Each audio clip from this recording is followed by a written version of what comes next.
Hello, അപ്പോൾ നമുക്ക് വീട്ടിൽ നല്ല ടേസ്റ്റിലൊരു കിഡിലെ ഹെൽത്തി ആയിട്ടുള്ളൊരു പപ്സ് തയ്യാറാക്കിയല്ലോ. അപ്പോൾ നമ്മൾ കടയിൽ നിന്ന് വാങ്ങിക്കുന്ന മൈദയുടെ പപ്സാണ്. പക്ഷേ ഞാൻ ഇന്നിവിടെ തയ്യാറാക്കുന്നത് ഗോതമ്പ് പൊടി കൊണ്ടാണ്. നല്ല ടേസ്റ്റാണ്, കഴിക്കാൻ നല്ല ക്രിസ്പിയാണ്.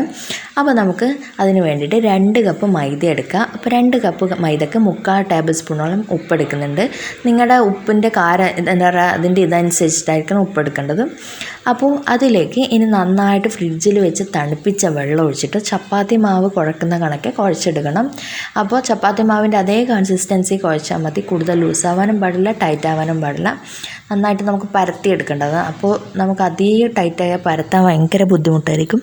അപ്പോൾ നന്നായിട്ട് കുഴച്ചിട്ട് അപ്പോൾ കുഴക്കുമ്പോൾ നമുക്ക് ചെറുതായിട്ട് ഒട്ടിപ്പിടിക്കുന്നത് തോന്നുന്നുണ്ടെങ്കിൽ 1 ടേബിൾ സ്പൂണോളം എണ്ണയോ ഓയിലോ അതുപോലെ തന്നെ വെളിച്ചെണ്ണയോ ഒഴിച്ചു കൊടുക്കുക. എന്തായാലും കുഴപ്പമില്ല. അപ്പോൾ നല്ല സോഫ്റ്റായിട്ട് കുഴച്ചിട്ടുണ്ട്. ഇനി ഒരു അരമണിക്കൂർ ഇത് മാറ്റി വെക്കാം. അപ്പോൾ ഇനി നമുക്ക് ഇതിൻ്റെ മസാല തയ്യാറാക്കാം. അത് വളരെ സിമ്പിളാണ്. കാരണം വെച്ചാൽ ഒരു 2 ടേബിൾ സ്പൂണോളം എണ്ണ ഒഴിച്ചു കൊടുക്കുക. ഓയിലോ അതുപോലെ തന്നെ വെളിച്ചെണ്ണ എന്തായാലും ഒഴിച്ചു കൊടുക്കുക. അതിലേക്ക് ഒരു 2 വലിയ ഉള്ളി ചെറുതായിട്ട് നേരിയതായിട്ട് അരിഞ്ഞിട്ട് കൊടുക്കുക. അതും കുറച്ച് പച്ചമുളക്, എരിവിനനുസരിച്ച് പച്ചമുളക് ഇട്ടിട്ട് നന്നായിട്ടൊന്ന് മൂപ്പിച്ചെടുക്കുക. മൂത്ത് വരുമ്പോൾ അതിലേക്ക് ഒരു 1/2 ടീസ്പൂണോളം മഞ്ഞൾപ്പൊടിയും അതുപോലെ തന്നെ 1 ടേബിൾ സ്പൂണോളം മുളക് പൊടി ഇട്ടിട്ട് നന്നായിട്ടൊന്ന് അതും മൂപ്പിച്ചെടുക്കാം.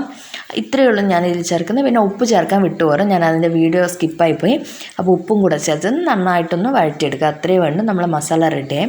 അപ്പോൾ ഇനി നമുക്ക് വേണ്ടതെന്ന് വെച്ചാൽ നമ്മൾ നേരത്തെ തയ്യാറാക്കി വെച്ചിരിക്കുന്ന മാവില്ലേ, ആ ഗോതമ്പ് മാവിൻ്റെ ആ കൂട്ടെടുത്തിട്ട് ഒന്നും കൂടെ കുഴച്ചെടുക്കുക. എന്നിട്ട് നമുക്കതൊരു ബോളാക്കി എടുക്കണം. നമ്മൾ ചപ്പാത്തിയുടെ അതേ കണക്കുള്ള ബോളാക്കി എടുത്താൽ മതി, അതേ വണ്ണത്തിലുള്ള ബോളാക്കി എടുത്താൽ മതി. ഓരോന്നും ഇതുപോലെ ബോളാക്കി എടുക്കുക. അപ്പോൾ ഞാനിപ്പോൾ 7 ബോളാക്കി എടുത്തിട്ടുണ്ട്. ഇനി അത് നമുക്ക് ഓരോന്നും പൂരിക്ക് പരത്തുന്നത് പോലെ പരത്തിയെടുക്കാം. ഓരോന്നും ആ പൂരിക്ക് എങ്ങനെയാണോ നമ്മൾ ചെറിയ ചപ്പാത്തിനേക്കാളും ചെറുതായിട്ടല്ല പരത്തുക, അതേപോലെ പരത്തിയെടുക്കാം. ഓരോന്നും അങ്ങനെ ഞാനിപ്പോൾ 7 ബോൾസും അങ്ങനെ പരത്തിയെടുക്കട്ടെ. എന്നിട്ട് നമുക്ക് കാണാം. അപ്പോൾ ഞാനിപ്പോൾ 7 ബോൾസും പൂരിക്ക് പരത്തും പോലെ പരത്തി എടുത്തിട്ടുണ്ട്. ഇനി എന്താ വേണ്ടതെന്ന് വെച്ചാൽ നമ്മൾ ഓരോ പരത്തി വെച്ച കൂട്ടും എടുത്തിട്ട് ഇതുപോലെ വെച്ച് കൊടുത്തിട്ട് അതിൻ്റെ മേലെ കുറച്ച് ഓയിൽ തേച്ച് കൊടുക്കുക. ഓയിൽ തേച്ചതിന് ശേഷം നമ്മൾ അതിലേക്ക് കുറച്ച് മൈദ തൂവി കൊടുക്കുക. മൈദയാണ് ഏറ്റവും നല്ലത്. ഇനി ഗോതമ്പ് പൊടിയായാലും ഒരു കുഴപ്പമില്ല, അത് തൂക്കി കൊടുക്കുക, ഒട്ടിപ്പിടിക്കാതിരിക്കാൻ. അപ്പോൾ മൈദ ആയിരിക്കും കുറച്ചും കൂടെ ബെറ്റർ. ഞാൻ മൈദയാണ് യൂസ് ചെയ്യുന്നത്. അപ്പോൾ മൈദ ഇട്ട് കൊടുക്കുക, ഓയിൽ, അതിൻ്റെ മേലെ മൈദ. പിന്നെ ആ പ്രോസസ്സ് നമ്മുടെ ഷീറ്റ് തീരുന്നത് വരെ കണ്ടിന്യൂ ചെയ്യുക. അപ്പോൾ ഞാനിപ്പോൾ എല്ലാ ഷീറ്റും അതുപോലെ ചെയ്തെടുത്തിട്ടുണ്ട്. മേലെ തടവി കൊടുക്കേണ്ട ആവശ്യമില്ല, മേലെ വേണം ജസ്റ്റ് ഒന്ന് കുറച്ച് ഓയിൽ തടവി കൊടുത്താൽ കുഴപ്പമില്ല.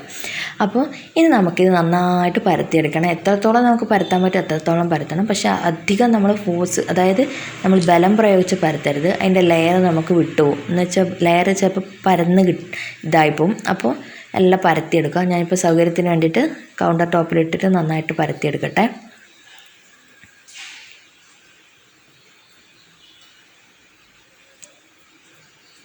അപ്പോൾ ഞാനിപ്പോൾ ഏകദേശം ഒരു സ്ക്വയർ ഷേപ്പിൽ പരത്തിയെടുത്തിട്ടുണ്ട്. ഇനി അതിൻ്റെ എല്ലാ എഡ്ജും ഒന്ന് കട്ട് ചെയ്ത് കൊടുക്കുക. എല്ലാ സൈഡും കട്ട് ചെയ്ത് എന്തിനാണെന്ന് വെച്ചാൽ അതിൻ്റെ ഷേപ്പ് കിട്ടാൻ വേണ്ടിയിട്ട്, അതിൻ്റെ സൈഡിൽ കട്ടി കൂടിയത് ഒഴിവാക്കാൻ വേണ്ടിയിട്ടാണ്.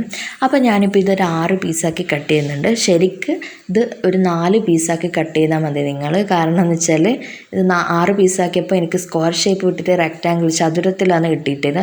അത് നമുക്ക് മടക്കാൻ ബുദ്ധിമുട്ടായിരിക്കും. അപ്പോൾ നിങ്ങൾക്ക് പറ്റുവാണെങ്കിൽ 4 പീസാക്കി കട്ട് ചെയ്യുന്നതായിരിക്കും നല്ലത്. എന്നിട്ട് നമ്മളെ ഫില്ലിങ്സൊക്കെ അതിൽ വെച്ച് കൊടുത്തിട്ട് ഞാൻ മുട്ടയും കൂടെ വെച്ച് കൊടുക്കുന്നുണ്ട്. ഞാൻ 4 പീസിൽ മുട്ടയും ബാക്കി 2 മുട്ട ഇല്ലാതെയാണ് ആക്കുന്നത്. അപ്പോൾ നമുക്കത് ഫില്ല് ചെയ്തിട്ടുണ്ട്. ഇനി നമുക്കിത് ജസ്റ്റ് ഒന്ന് മടക്കി കൊടുക്കാം. മടക്കി കൊടുക്കുമ്പോൾ സൈഡൊക്കെ നന്നായിട്ട് കവർ ചെയ്യുന്ന രീതിയിൽ മടക്കി കൊടുക്കണം. കാരണം അല്ലെങ്കിൽ നമ്മൾ ഓയിലാണ് ഇത് ഫ്രൈ ചെയ്യുന്നത്. അപ്പോൾ ഓയിൽ ഫ്രൈ ചെയ്യുമ്പോൾ ഓയിൽ അധികം ഉള്ളിലേക്ക് കടക്കാതിരിക്കാൻ വേണ്ടിയിട്ടാണ് ഞാൻ പറയുന്നത്. എനിക്ക് 1-2 നന്നായിട്ട് എണ്ണ കയറിപ്പോയി. അപ്പോൾ ഓയിലിട്ടിട്ട് നന്നായിട്ട് അകവും പുറവും നന്നായിട്ട് വെന്ത് വരുന്ന രീതിയിൽ ഫ്രൈ ചെയ്തെടുക്കുക. ഒരു 5 മിനിറ്റ് മതി, അപ്പോഴത്തേക്ക് നന്നായിട്ട് വെന്ത് കിട്ടും. അപ്പോൾ കൂടുതൽ ഫ്ലെയിം കൂട്ടി വെക്കാൻ പാടില്ല, മീഡിയം ഫ്ലെയിമിലിട്ടിട്ട് വേണം ചെയ്തെടുക്കാൻ വേണ്ടിയിട്ട്. അപ്പോൾ നല്ല മൊരിഞ്ഞ മുട്ട പപ്സ് റെഡി ആയിട്ടുണ്ട്. നമുക്ക് പെട്ടെന്ന് തന്നെ നല്ല ആരോഗ്യത്തിനും ഗോതമ്പ് പൊടിയായിട്ട് ഒരു കുഴപ്പമില്ല. അപ്പോൾ പെട്ടെന്ന് തന്നെ നമുക്ക് ആക്കിയെടുക്കാൻ പറ്റും. പിന്നെ എണ്ണയിൽ പൊരിക്കുന്നത് നിങ്ങൾ വിചാരിക്കേണ്ട. നോർമലി നമ്മൾ പപ്സിൽ ഒരുപാട് ബട്ടറും നമ്മൾ പപ്സിൻ്റെ എണ്ണയൊക്കെ തടവും. പക്ഷേ ഇതിൽ അതൊന്നും ചെയ്യാത്തതുകൊണ്ട് വെറുതെ ജസ്റ്റ് ഫ്രൈ ചെയ്യുന്ന എണ്ണയല്ലേ ഉള്ളൂ. അപ്പോൾ തീർച്ചയായിട്ടും കൂടുതൽ എണ്ണയൊന്നും ഇതിൽ കുടിക്കുന്നില്ല. അപ്പോൾ എല്ലാവർക്കും പെട്ടെന്ന് ട്രൈ ചെയ്യാൻ പറ്റുന്ന, ചപ്പാത്തി പോലെ പരത്തേണ്ട പണിയല്ലല്ലോ, ചെയ്യാൻ പറ്റുന്ന ഒരു റെസിപ്പിയാണ്. അപ്പോൾ തീർച്ചയായിട്ടും എല്ലാവരും ട്രൈ ചെയ്ത് നോക്കുക, ഫീഡ്ബാക്ക് അറിയിക്കുക. അപ്പോൾ മറ്റൊരു കിടിലൻ റെസിപ്പി ആയിട്ട് വരുന്നത് ബൈ.